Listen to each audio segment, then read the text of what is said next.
সিরাজ মিয়া দাঁড়াও দাঁড়াও। কি হয়েছে? কি সমস্যা তোমরা? সিরাজ মিয়া, তুমি নাকি আমার বিরুদ্ধে ইলেকশন করবা? বাচ্চু সর্দার, নির্বাচন একটা গণতান্ত্রিক অধিকার।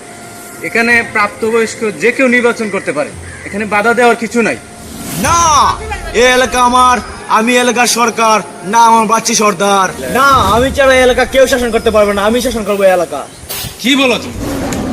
হ্যাঁ সিরাজ মিয়া, তুমি কি দুই কলম লেখাপড়া করে কি তুমি পণ্ডিত হয়ে গেছো না?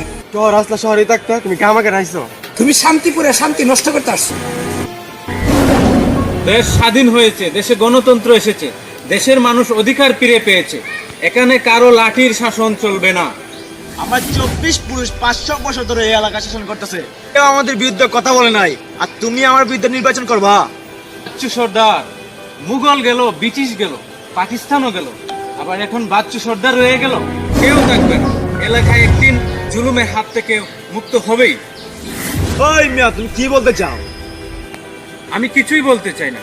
25 তারিখ নির্বাচনে জনগণ কথা বলবে, জনগণই বলবে এলাকা কে শাসন করবে। যাও যাও, 25 তারিখে দেখা যাবে কে এলাকার নির্বাচনের মেম্বার হবে।